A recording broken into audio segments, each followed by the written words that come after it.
আসসালামু আলাইকুম everyone, welcome back to my channel food parlour. আমন্ত্রণ জানাচ্ছি আমি তুলি হাসান নতুন আরেকটা রেসিপির সাথে। আর আজকের রেসিপি হচ্ছে মসুর ডাল দিয়ে পুঁই শাক রান্না। তো দর্শক চলুন আর কথা না বাড়িয়ে তাড়াতাড়ি করে দেখে নেই কিভাবে তৈরি করব মসুর ডাল দিয়ে এই মজাদার পুঁই শাক রান্নার রেসিপি। তো রান্নার জন্য প্রথমে এখানে আমি কড়াই বসিয়ে দিয়েছি আর কড়াই দিচ্ছি তেল। আমি এখানে 1/4 কাপ পরিমাণ তেল দিচ্ছি। তেলের পরিমাণ আপনারা কম বেশি করতে পারেন, কোনো অসুবিধা নাই। এই রান্নাটায় তেলের পরিমাণ কমই লাগে। তেলটা একটু গরম করে নিচ্ছি। তেল গরম হয়ে গেছে, এতে দিয়ে দিলাম পেঁয়াজ।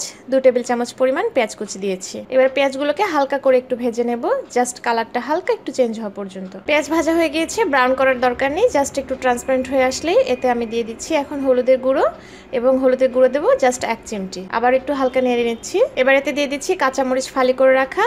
আর এই রান্নাটা আমি কাঁচামরিচই করব, আপনারা চাইলে গুঁড়া মরিচই ইউজ করতে পারেন, তবে কাঁচামরিচ দিলে কালারটা ভালো আসে। সামান্য একটু ধনিয়ার গুঁড়ো দিয়ে দিলাম। আবারও সবকিছু নেড়েচেড়ে মিশিয়ে নেব আর দিয়ে দিচ্ছি একটু পানি, যাতে করে মশলাটা পুড়ে না যায়। এখানে আমি মসুর ডাল ভালো করে ধুয়ে পানিতে একটু ভিজে রেখেছিলাম 10 মিনিটের জন্য। এবার এই মসুর ডালটা দিয়ে দিচ্ছি। আর এখানে আমি 1 কাপ পরিমাণ ডাল নিয়েছি, তবে এটা নির্দিষ্ট মাপ নেই, আপনারা নিজের রুচি অনুযায়ী কম বেশি করতে পারেন। আর মসুর ডালটা কিছুক্ষণ পানিতে ভিজে রাখলে ডালটা সুন্দর ফুলে এবং তাড়াতাড়ি সিদ্ধ হয়ে যায়। ডালগুলো দিয়ে দিয়েছি, এবার ভালো করে নাড়াচাড়া করে নেব। 2 মিনিট মতন আমি ডালটাকে একটু কষিয়ে নেব। ডাল কষানো হয়ে গেছে, এবার দেবো শাক। এখানে আমি পুঁই শাক নিয়েছি, আর এখানে আমি শুধু পাতাগুলোই নিয়েছি, আপনারা চাইলে ডাটাও ইউজ করতে পারেন। তো এখানে আমি 1 কেজি পরিমাণ পুঁই শাক নিয়েছি। আমি সবগুলো পুঁই শাক এখন দিয়ে দিচ্ছি।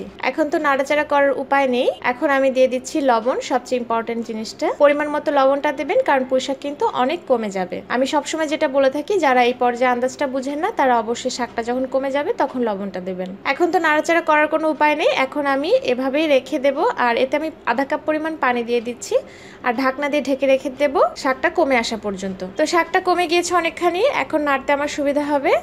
তো এবার ভালো করে আমি সবকিছু নেড়ে চেড়ে একসাথে মিশিয়ে নিচ্ছি, ভালো করে উল্টে পাল্টে মিশিয়ে নিব।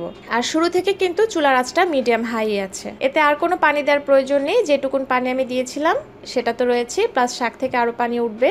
এই পানিতেই শাক আর ডাল সেদ্ধ হয়ে যাবে। আর এই পর্যায়ে আসতে কিন্তু খুব বেশি না, বড়জোর 3 মিনিট সময় আমার লেগেছে। তো সবগুলো শাক উল্টানো হয়ে গিয়েছে। এবার আমি আবারও ঢাকনা দিয়ে চুলার আঁচটা মিডিয়াম হাই রেখে রান্না করব পুরো শাকটা সেদ্ধ হয়ে যাওয়া পর্যন্ত। প্রায় আরো 4-5 মিনিট পর আমার শাক ডাল দুটোই সেদ্ধ হয়ে গিয়েছে, পানি অনেক কমে গিয়েছে, এখনো কিছুটা রয়েছে। এটুকুন আমি রেখে দেব, কারণ যেহেতু ডাল দিয়ে রান্না, এই রান্নাটা হালকা একটু ঝোলঝোল রাখলে ভালো লাগে। আপনারা চাইলে পানি কমিয়েও নিতে পারেন। তো যাই হোক দর্শক, এবার আমি পরিবেশন করে ফেলছি। এই তো হয়ে গেল আমাদের মজাদার ডাল দিয়ে পুঁই শাক রান্নার রেসিপি। তাহলে দর্শক আপনারাও নিশ্চয়ই বাসায় ট্রাই করবেন আমি আশা রাখবো, এবং ট্রাই করে অবশ্যই আমাকে জানাবেন কেমন হলো। যদি ভালো লেগে থাকে তাহলে তো অবশ্যই একটা লাইক করবেন, সেই সাথে এরকম নতুন নতুন রেসিপি পাওয়ার জন্য আমার চ্যানেলটাকে সাবস্ক্রাইবও করবেন। সবাই ভালো থাকুন, আমার জন্য দোয়া করুন। আমার পরের ভিডিও দেখার আমন্ত্রণ রইল। আল্লাহ হাফেজ।